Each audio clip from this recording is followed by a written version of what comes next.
Welcome to the Climate Hour. I'm your host, Bob Grove. Today, we're going to talk about reframing the conversation. That's the climate conversation, of course. This is the Climate Hour. And the conversation is about global warming. I used to start these broadcasts by reminding people that greenhouse gas emissions cause global warming, which creates climate changes that cause weather disasters.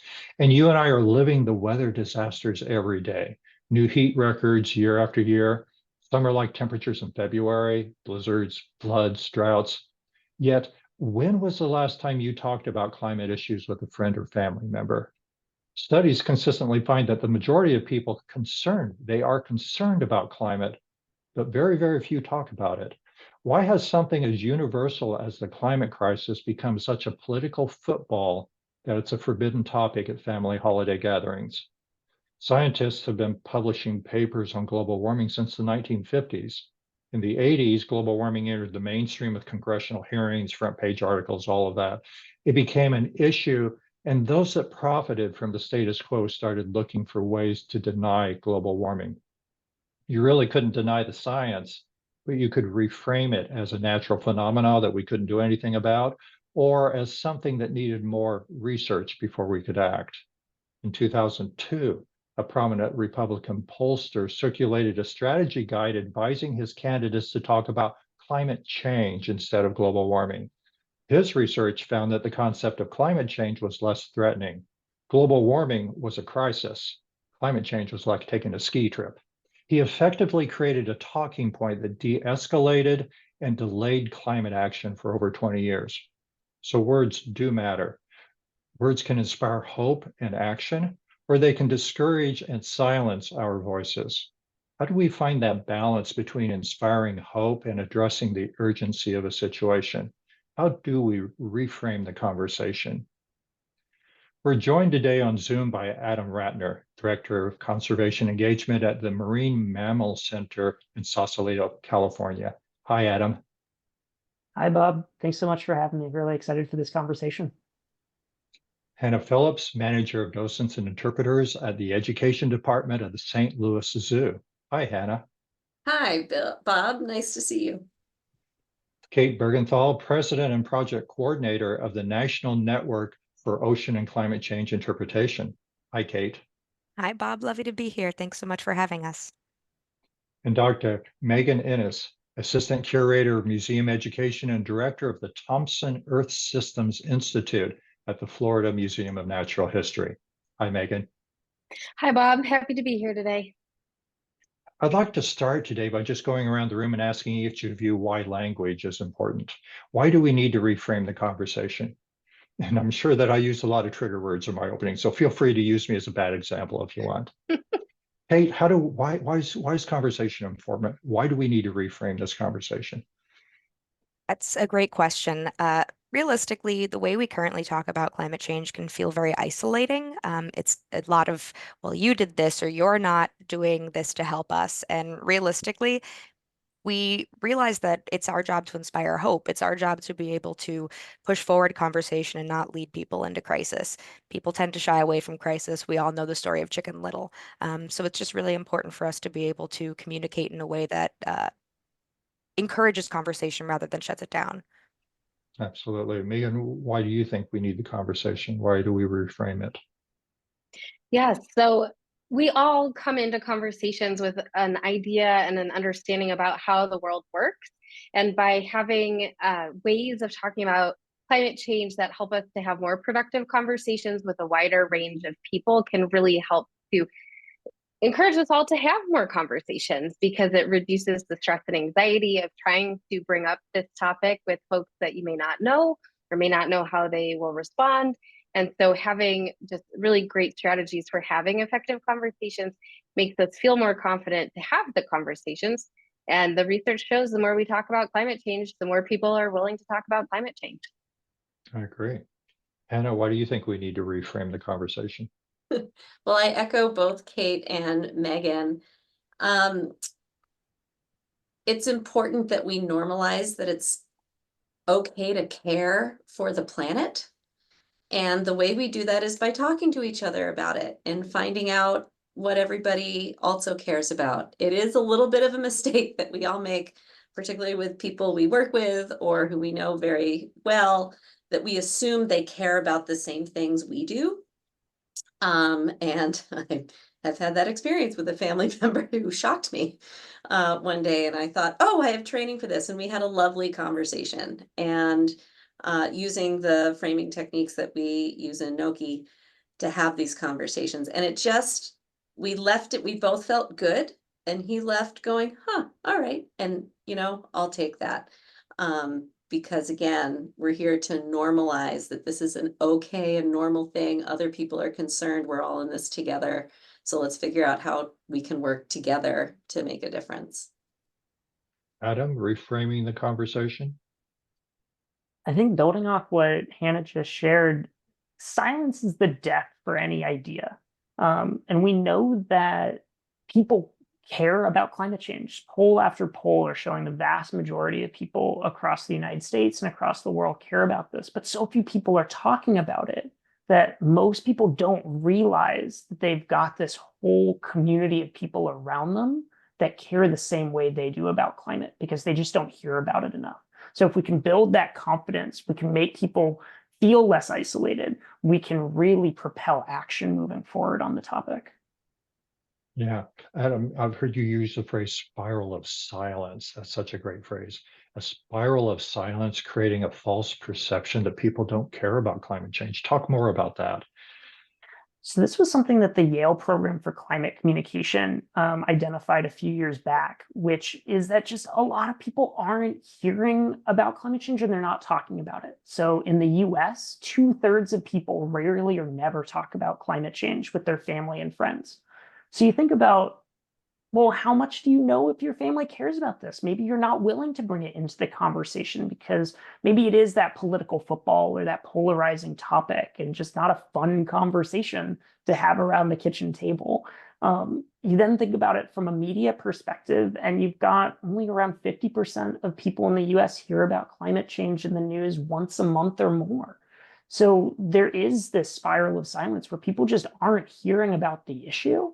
And if you're not hearing about it, it can fall down that ladder of needs. There's a lot of things to focus on these days. So if we can really change that narrative, we bring it forward and let people know that this is an issue of importance. It's normal to care about it. It's normal maybe to worry about it a little bit, but everyone's on your team. So let's work together. Let's figure out a way to address it. Mhm. Kate, how important is hope in moving people towards action? Hope. So without hope or understanding, we don't tend to act on anything. If we think that something is a fruitless endeavor, we're typically going to abandon that endeavor. If you allow people to be able to see themselves in the story of climate change and about how it might be affecting them or the people and places they care about, that gives them a sense of autonomy and the ability to act on this. And they're not going to act if they don't have that hope. We see time and time again in all kinds of ways that if we just kind of say, and I just can't see that, if we just, throw our hands up and say that, we don't want to try, then that doesn't inspire hope in somebody else. And realistically, we have to be our own network of support. We have to, like Adam said, we have to make sure that we're talking about it and letting other people know that we care by talking about it. The more we self-silence, the less gets done. So that spiral of silence, that the lack of hope. So I understand that the inspiration of hope and all those things to engage us. How do we get people to see themselves as part of the solution? Kate, continuing with you. I mean, we can give them hope, but then how do we engage them? How do we reframe this so they see themselves as part of the solution? I think what's important here is to have people first see how, I don't want to say they're part of the problem, but how they've been built into a society that is causing issue, how, there are points in their life where they might be having discussions that may seem very much like it's a problem outside of me. It's something that's happening somewhere else. It's something that's happening to someone else. But if you can provide people the ability to see how these things are affecting them, how, everything from beer production, to sea level rise, to, you know, you were talking about storms and the frequency we're seeing of certain types of storms.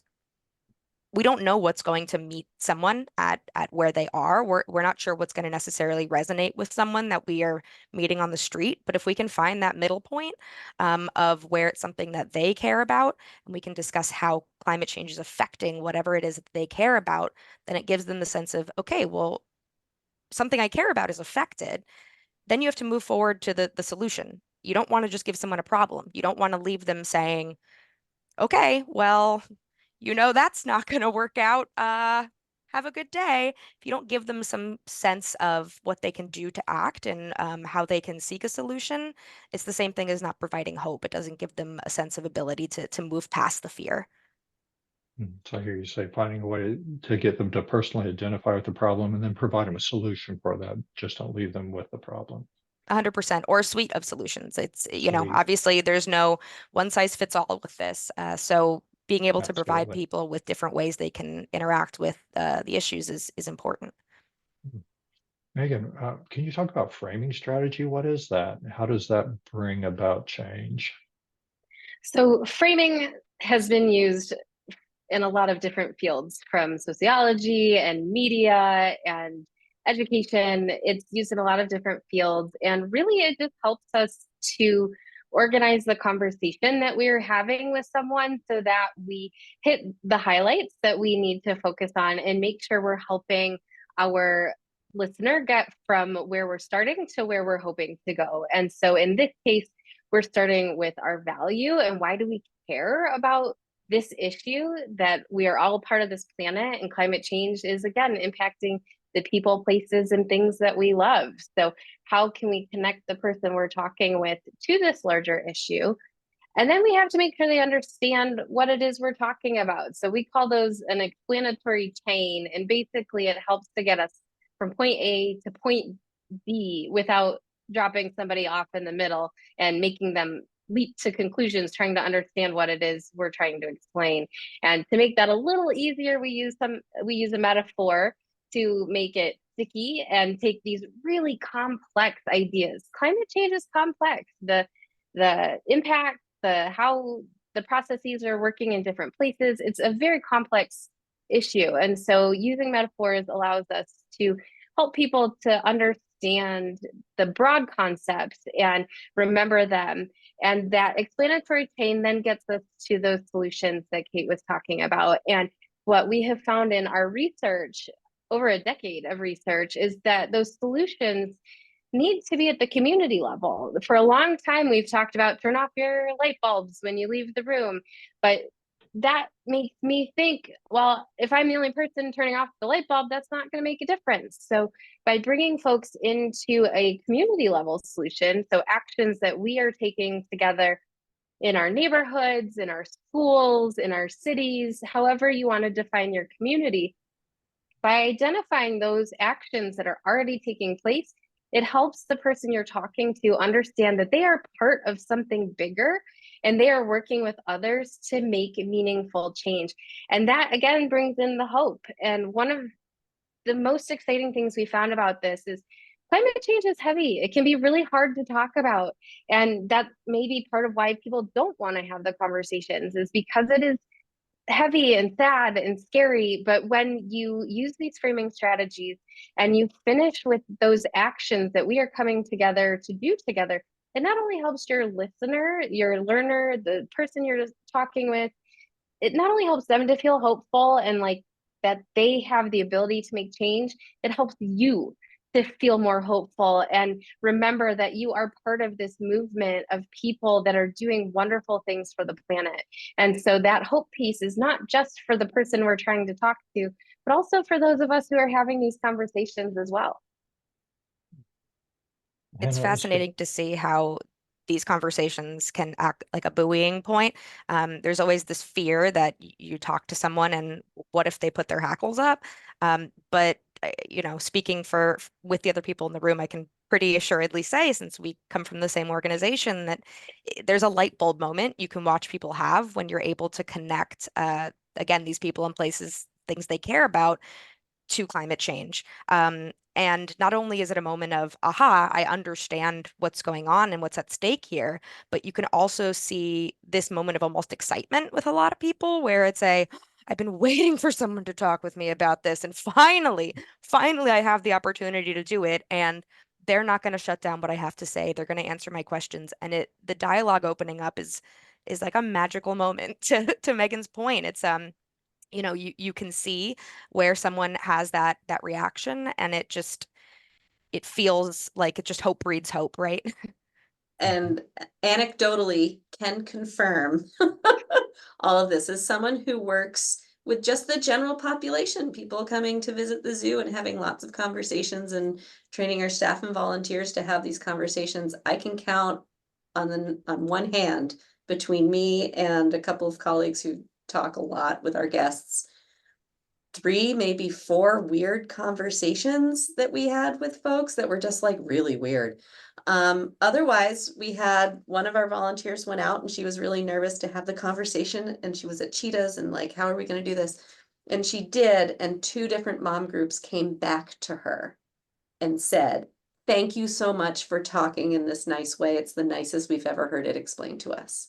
She was so excited when she came back, and so now I hope she's having all the conversations. But it's exactly right. Hope breeds hope.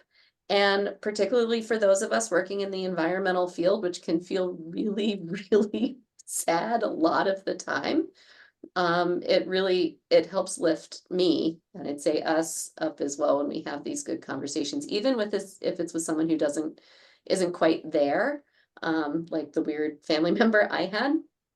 We had a nice interaction.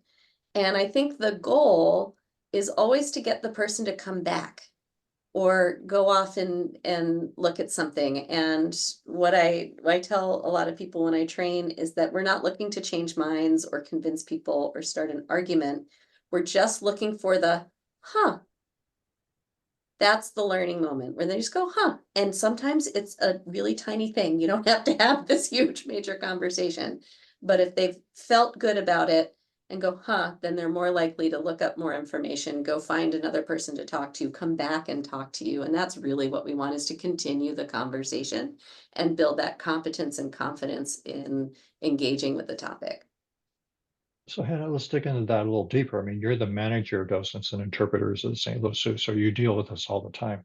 What are the specific ways you interpret a sensitive concept so that it sparks curiosity instead of arguments? Are there techniques you use?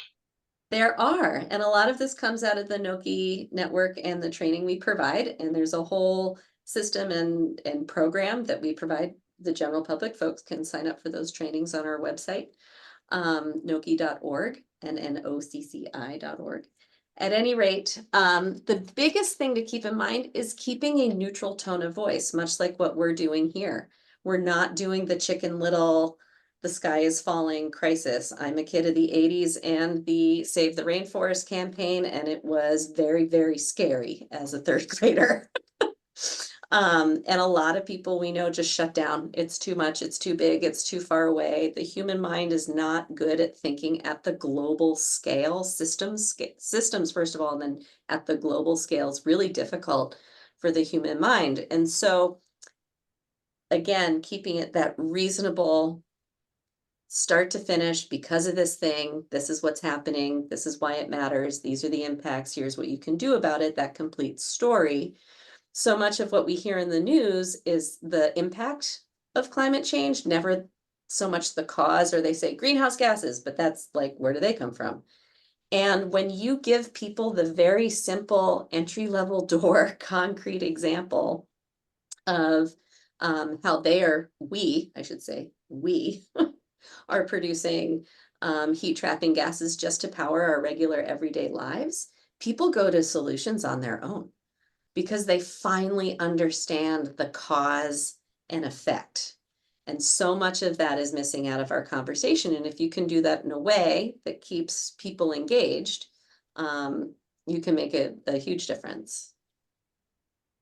I think that's such an important part, Hannah, and builds off of what we've heard from a few different folks. So Kate and Megan talked about connecting the dots here and letting people see themselves in it. we've done a lot of different studies across zoos, aquariums, museums that highlight that the spiral of silence in this issue isn't just for individuals, it's also for communicators, that we at these organizations sometimes feel like maybe this is a tricky topic, so we self-silence ourselves. But we've seen that around 75% of visitors to informal science centers want recommendations on climate change. They're yearning for this information, and we're actually not giving it to them as much as they want. So it's not as much we being on our soapboxes to share out different solutions. It's helping connect the dots for people so that they realize here's how climate change is happening, and start to illuminate some of those ideas, and then they can start to find those solutions themselves, or they can learn what those organizations are doing. And that's what breeds that reinforcement that we can actually act on this issue. It's not too overwhelming. It's not too isolating.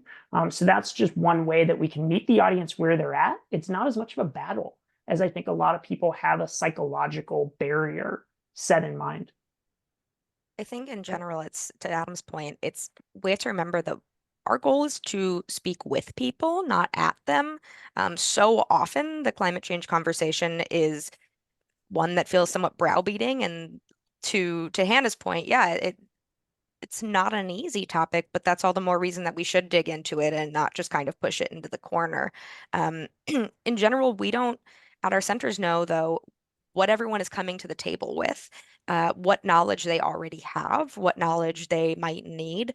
Someone might need to know the difference between weather and climate before they can start to really break down what everything is. And if they have the opportunity to speak with someone that's willing and excited to talk about it with them, they're going to ask these questions. It doesn't feel like they're being talked at. It feels like they're being allowed to engage and encouraged to engage in moving forward, rather than just kind of being told that they've done something wrong, and that there is hope and there is an ability to talk with more people if we just are willing to do so.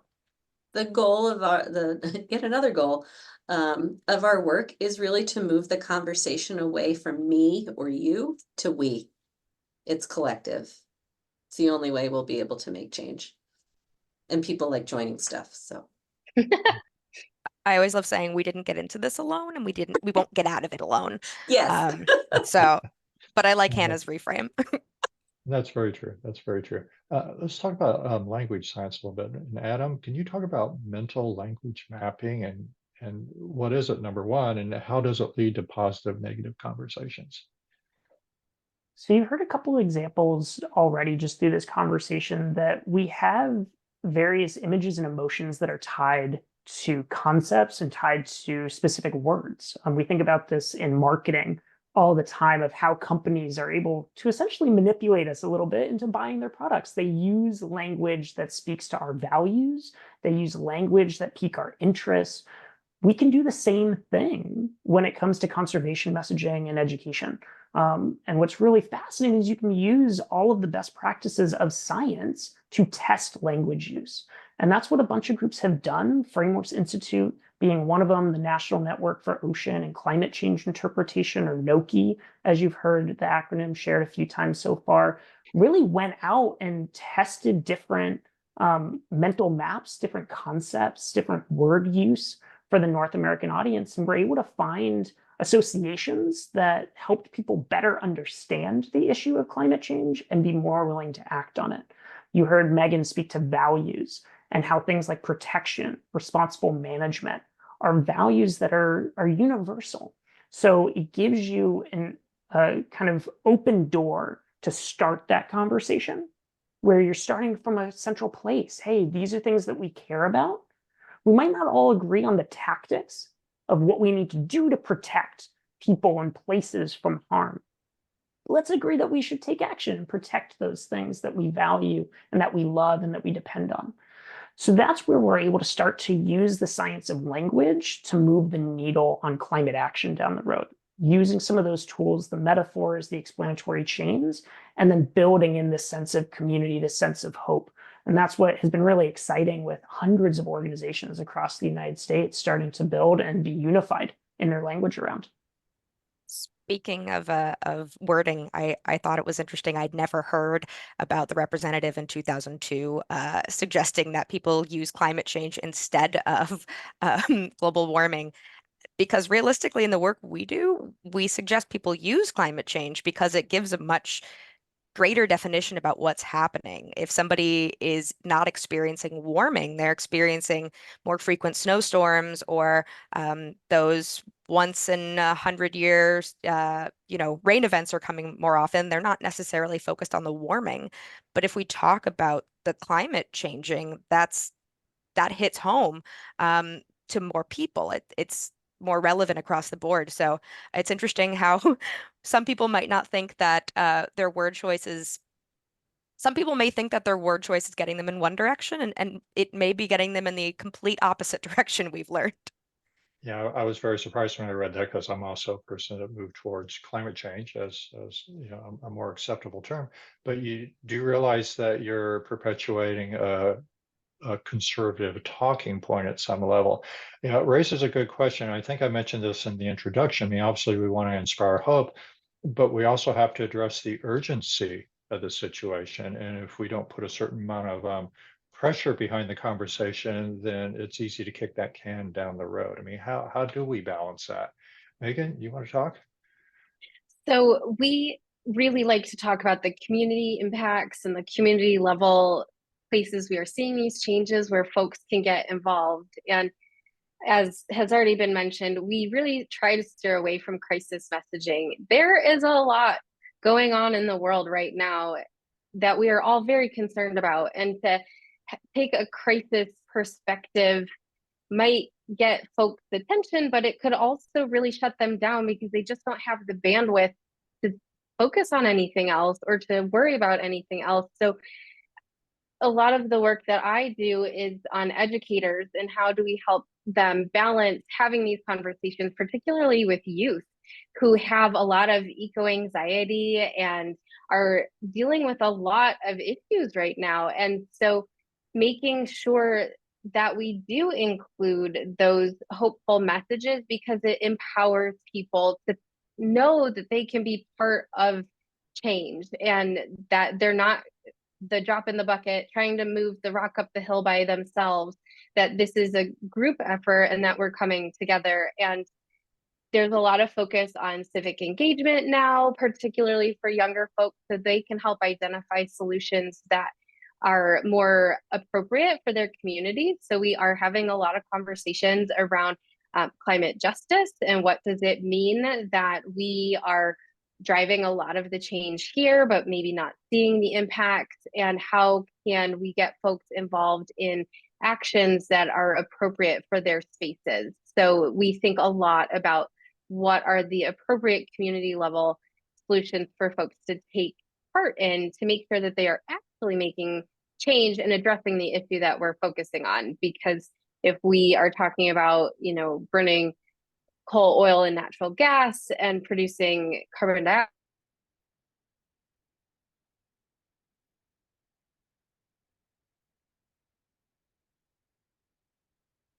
You seem to have lost Megan, so let's just continue on and she will rejoin us shortly.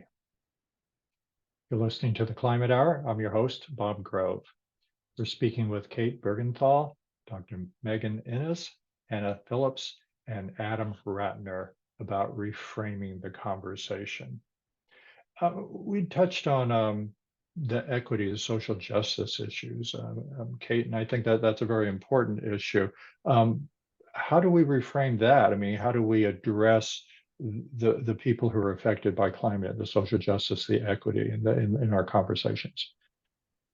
So what a lot of people may not realize is that climate change is inherently a social justice issue. To Adam's point, we see disproportionate effects amongst the people that are maybe putting out, or the groups and areas of the world that are putting out more of these heat trapping gas emissions than we are seeing maybe them seeing the effects of. An example of this is the tiny island nation of Vanuatu. Vanuatu has put out a very small percentage of heat trapping gas emissions, and yet they are facing their island being wiped out because of climate change affecting sea level rise. We also have communities here in the United States that have been redlined and put into these areas that are experiencing more of these heat island effects. They're in small areas, and they've been put into very confined quarters with concrete and things that are just not allowing that heat to escape. And this is where we're seeing more issues with health for people that are in minoritized communities, because they are the ones that are experiencing these changes most significantly at this point. What about generational differences? Megan, you were talking a little bit about eco-anxiety, and the young generations are experiencing that. And I was talking about the urgency of the situation. And it seems to me that maybe the older generation needs a little bit more urgency put behind them to, get off the seat, whereas the younger people maybe feel it more. Is the conversation, do we adjust the conversation for different generations?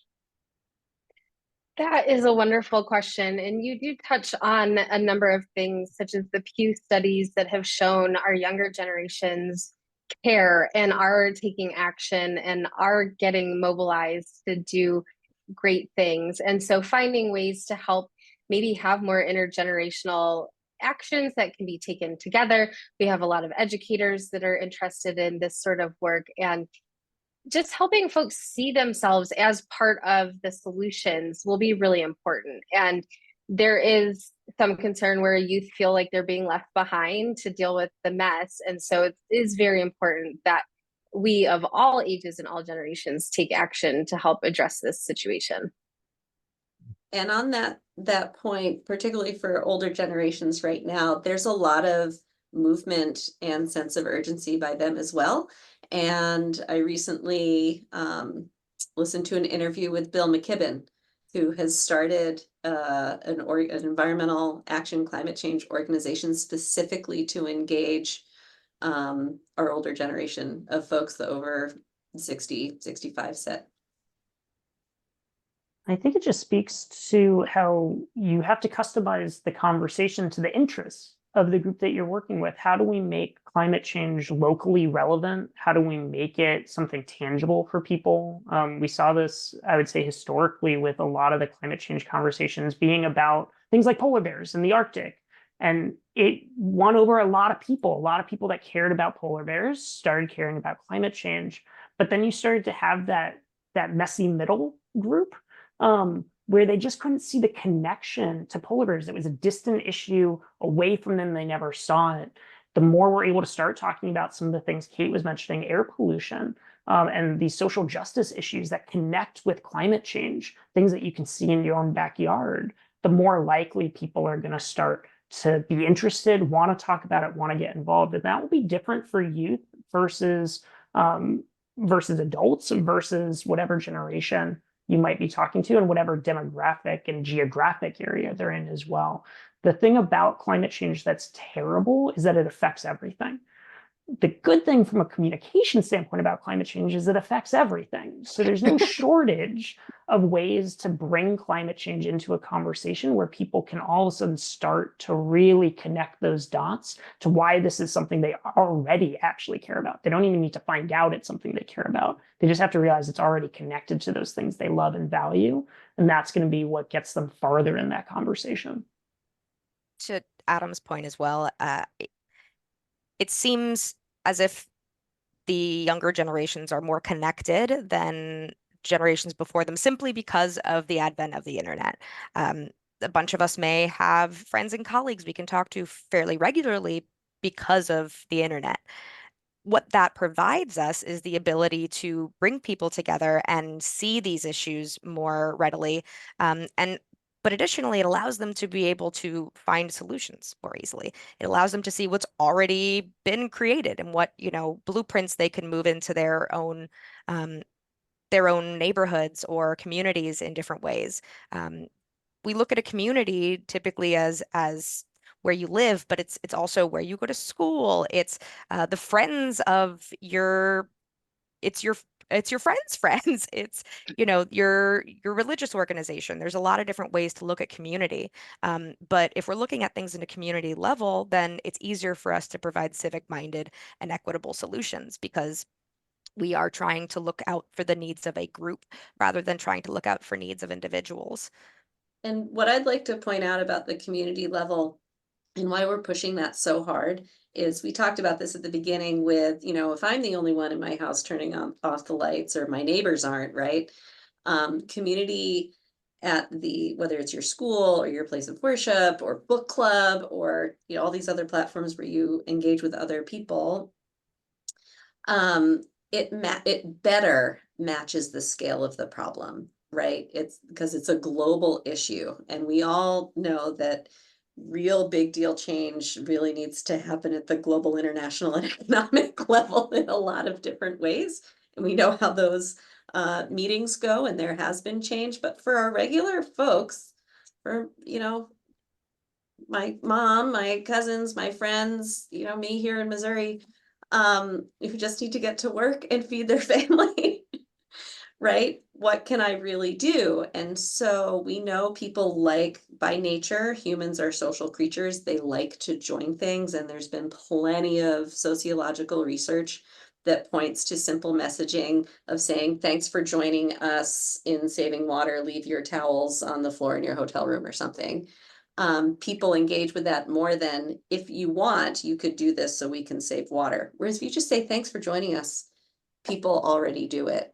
So this community allows people to join things. They're not just alone swinging out in the breeze, trying to listen, everybody. That there really is that builds that sense of hope and that sense of togetherness that we've been talking about. But matching the scale of the problem and that community level solutions for most of our audiences and the folks we talk to is really important. Behavior really is contagious. I mean, we've seen that with climate actions, whether it's things like solar panels. So we know that houses are more likely to put solar panels on their roof if their neighbors have solar panels on their roof. The more visible, the more tangible these solutions are, the more they're reinforced. That's going to really drive the social norming, the desire for people to join that train and to jump in on the action. And that's really exciting as we think about how you can quickly scale actions. We just need to try and get some of those tangible actions front and center for folks so that they know that we're not waiting for science to save us. The actions are already out there. There are steps. You're not going to be the first one to do it. You don't even need to be that brave. Others have taken that first step, and you can learn from them and join a growing movement. And that's really important to make sure that we talk with the communities where we're having these conversations and find out what are the types of actions they're already taking. Because we don't want to come in and say, you have to do this thing, and it's just completely unreasonable for their communities. So you mentioned solar panels, Hannah, and when I was talking with somebody who works in Alaska, she said the people I talk to are worried their houses aren't going to make it through the winter. They're not about to put a solar panel on top. And so making sure that the conversations we're having are appropriate to the communities we're talking with is really important, because it may already be things they're doing, and we can help bring more of their community on board by showing your community is already doing this. We get to celebrate them. We don't hear that in the news of, wins. And then it's an right? But also we want to avoid this sense, to Megan's point, of almost a savior syndrome, this idea of like, we're coming in and we're going to give you this information and everything's going to be fine. Again, to the point earlier of, it's a conversation we're inviting people to. We can't assume that the same mold that works for people in Boston is the same thing that works for people in Central California, is even the same thing that works for people in Miami. We all have different places we live, things that we're experiencing, and we can't assume that we have all the answers to fit everybody's mold. But I would say we can engage people in the conversation, and then they can be able to give us some of that information that says, this is what we're doing, this is what we'd like to do, and help them move forward. It's not a matter of coming in and just saying, yep, this is what you do, the end. You got to give people a sense of self in the story. It's the relevance piece. If you want, it doesn't matter what the issue, environmental or otherwise, if you want someone to really remember and walk away with that, you have to find something relevant to their lives or how they're thinking about something. That relevance piece is key, which is really hard for the climate conversation because we all wish we just had the list, right? Do these 5 things. We also know from research that people love getting the list, but then they do one scaffolding solution specific to climate change. We know doesn't work. People will do the one, they're not really likely to do the second thing on the list. And again, there's not a one size fits all, as Kate said at the top of the hour. It's lots of people doing lots of things together. And so when I go out and talk with folks and share how to talk this with others, I say what you need to do is have just a couple of examples of different levels, like maybe one from this area, maybe one at the state level, maybe one example of a more national or, regional level that you can provide people so then they can go and look something up similar in their area. But yeah, all my folks wanted, like, can you just give me the list of what to tell people to do? And I was like, I wish. There are things on the internet you can look up, but it's lots of people doing lots of things, and pick your few examples to share. I've heard the idea of sticky a couple times now. I know, Kate, you've talked about making climate science sticky so it's easier to share. What does that mean? How do you make science sticky? That is a great question. Of course, I can't think of an example outside of this, but I can tell you how we approach things. We recognize that a lot of climate science can be very complicated sounding. A lot of times people want to throw out jargon to add to their point, but that can just alienate somebody from the conversation if they don't know that word, or if you throw out a statistic and they're like, I don't know how to react to this, so it might just kind of throw them off talking about it at all. To Hannah's point earlier, we want to make sure that we are meeting someone, finding out maybe what the information they don't have, and then being able to provide them that explanatory chain that Megan was talking about. We want them to walk away with a better sense of what's happening than when they came to us. And if we don't do a good job explaining the mechanisms of climate change, then we fail ourselves. One of the big things that we like to talk about is the heat trapping blanket. It's a very salient way to talk about what's happening. So the atmosphere is like a blanket that surrounds our Earth. And when we burn fossil fuels like coal, oil, and methane gas, we add more and more carbon dioxide into the atmosphere, which thickens that blanket. The thicker the blanket gets, the more heat is trapped underneath. And this blanket effect leads to warming, which disrupts the climate. Obviously, the atmosphere is not like us. If we have a blanket and we get too warm, we can stick our foot out. The Earth has no feet, so it's not going to be able to self-regulate that way. It's on us.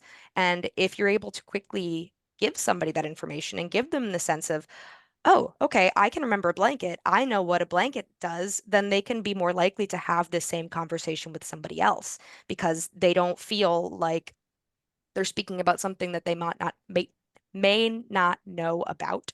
They have enough information that they can feel empowered to speak with someone else because they now know some of the basic mechanisms that they may not have known coming into the conversation. And as somebody who's talked to scientists and tried to train some scientists on this is actually where I run into a little bit of a barrier because they know all the things. And so the pushback I get often from scientists is like, it's more complicated than that.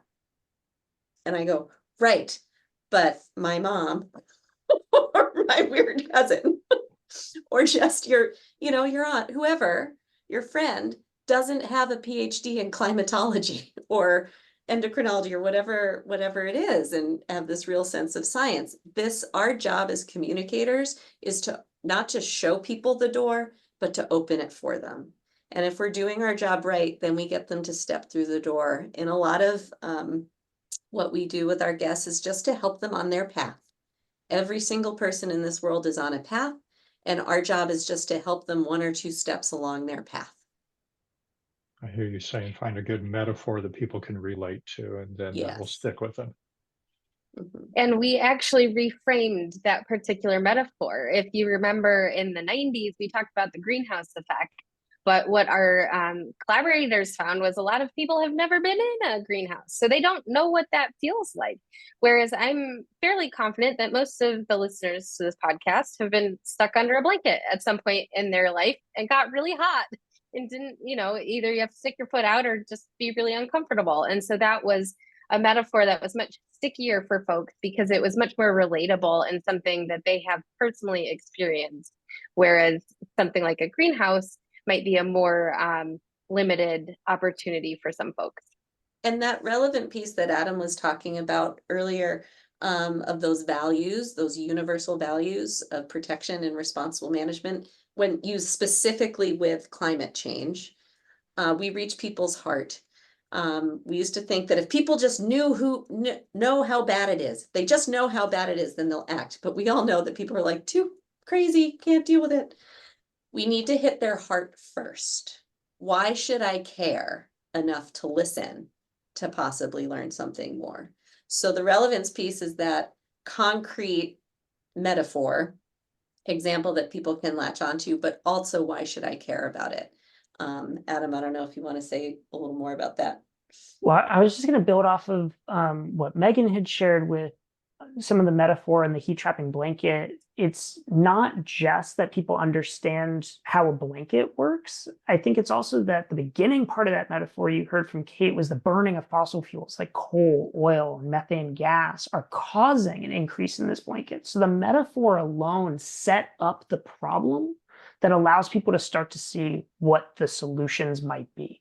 Because a lot of people might know that the world is warming, but if they don't know how it's warming, they're left to a guessing game to figure out what they can do to solve it. And they might not pick the best solution or an appropriate solution to do that. So the more within that sticky metaphor we can link the root cause, the more we help people on that path to know what they can do about it. So Adam, tell us about Noki. They've been doing climate communications research for what, over a decade now? Tell us about that.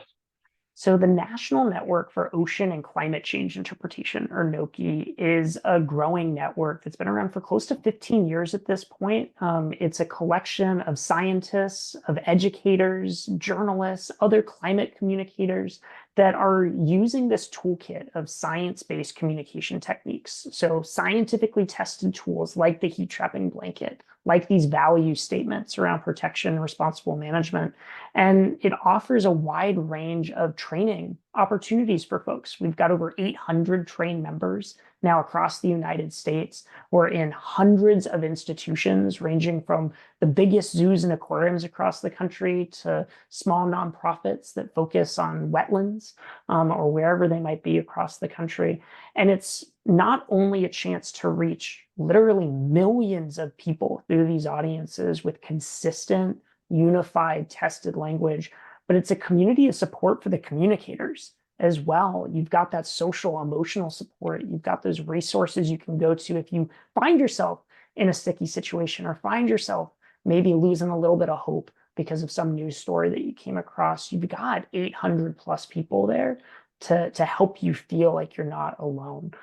So it's a truly amazing support system for communicators, and then a training tool for literally anyone that wants to better understand what the issue of climate change is, how to talk about it, and what we can do to solve it. Megan, can you tell us about the long-term impacts of Noki's training and framing strategies? Absolutely. So I was the science director for Noki for a period of time. And while I was serving in that role, we conducted some research with the very first educators that went through this training in 2011, 2012. That was Hannah and I. And we brought together folks that had gone through this over a decade ago to find out, what stuck with you, what was useful, how did this impact you? And Adam brought up one of the biggest components that came out of this was the community and just how vital it was. We heard from folks that said they were some of the first people starting these conversations, and they thought they were alone because their institutions were one of the only places that were talking about climate change. And all of a sudden they had a whole cohort of people that they could email or call and say, I don't know what I'm doing. Can you please help me? And we all came together and just created this community of folks that were willing and able to support one another and having these somewhat difficult conversations. And we found that they are still using the strategies that they learned in their training a decade later, even though many of them have left the zoos and aquariums where they work, that they still find themselves using the same strategies to have conversations in their everyday lives. And part of why we started in zoos and aquariums is the research shows that folks come to our organizations because they want solutions, they want to know how to make a difference, and they trust us. And the research shows from 2023 that zoos, aquariums, and science museums are trusted even more than they were before the pandemic started, and more than television, newspapers, and I'm sorry, Bob, even more than radio.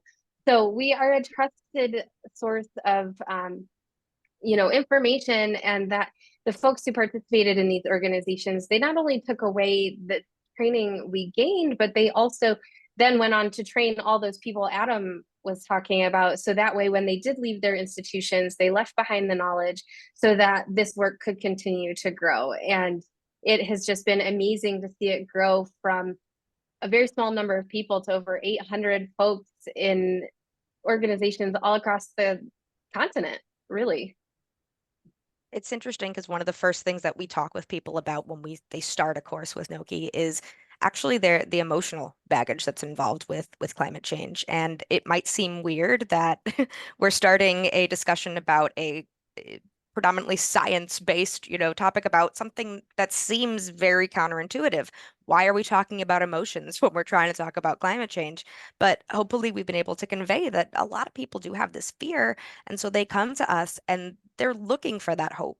They want to be hopeful, but they need that reassurance and that sense of, I am not alone. It is a we. And that's one of the most beautiful things about this organization is that, during the pandemic, a lot of people in our industries were unfortunately laid off, but people came together from our organization to provide support and hope and help to each other. And we saw something similar to that, or a very good example of that last year when we ran our first ever trainer course funded by NOAA. And what we saw is that we were trying to build capacity in the Southeast United States of people that are talking about climate change. And it's been a year now, and we see these people talking to each other weekly still. And it's really amazing to see when there was a major bleaching event with the coral down there last summer. We had organizations that may not have had connections before that were bringing in corals to protect the Florida Keys National Marine Sanctuary. And we get to see those things happen in real time and see how this network is providing hope and support for everybody involved with it.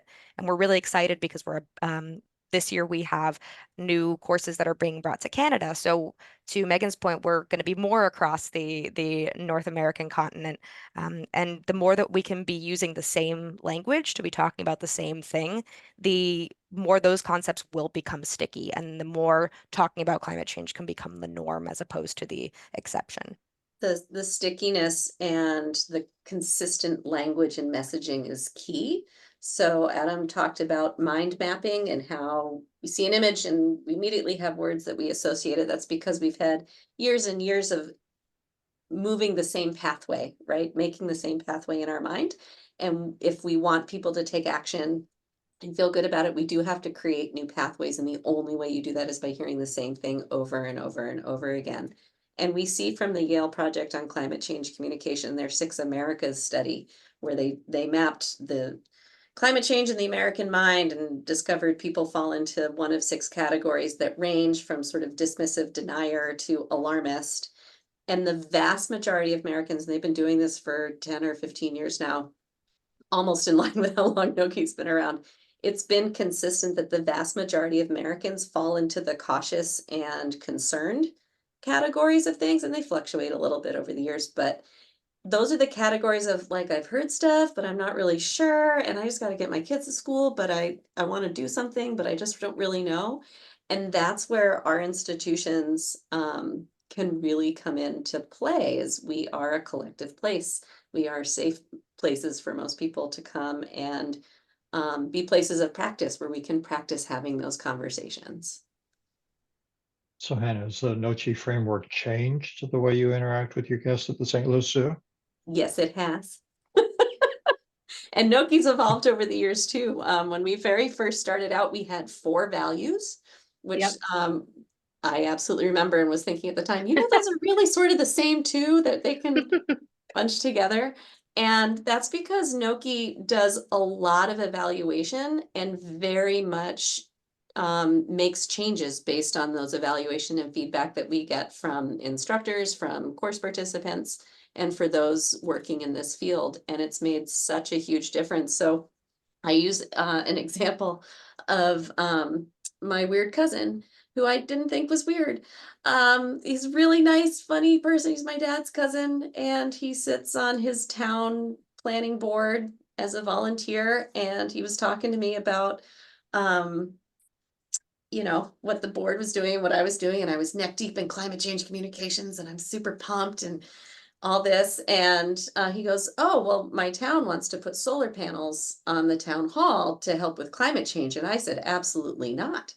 And I said, "Really? How come?" And he said, "Because it's all part of the liberal propaganda machine."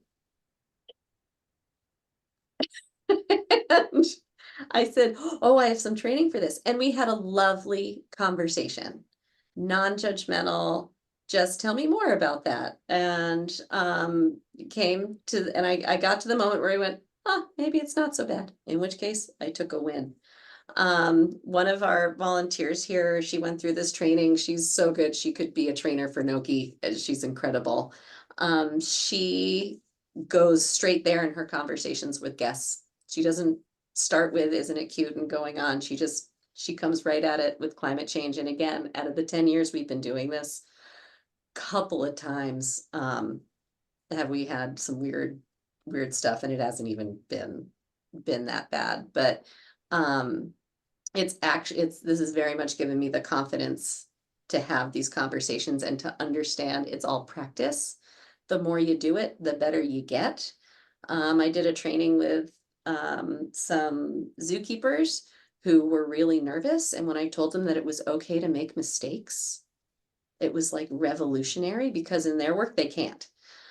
It's really not good if they make a mistake. And so understanding that it's okay to make mistakes, that when we get back together, that learning community is so important to building that confidence. And I know, Megan, your study really shows and consistently shows that when people have conversations, their confidence goes up to have more conversations. And it's a two-way street that way. So Kate, what kind of tools, programs, classes does Noki provide the public? That's a great question. And I would say, first off, to Hannah and Megan's point, that's always evolving. We really are trying to listen to what people want and need. So we have a couple courses that we do. The one that's most frequent is what we call our crash course. It's a 7-week online 25-hour input course where people are able to come together, learn asynchronously at certain points about what it is that are these, why we're talking about climate change, how we talk about climate change, talking about environmental justice issues, and how to discuss various actions and solutions. So by the time they come out 7 weeks later, they have a fully fledged climate story, which is just, what is it you want to talk about? We will help you to craft that story to make sure that it's being brought across in the best way that's going to bring people into the conversation. So we do those typically every about 6 months in the spring and the fall. And currently, as I mentioned, we're doing one for Canada coming up, which we're very excited about. We also have free introductory presentations that we do quarterly. So on our website, you can always check on when those are going on.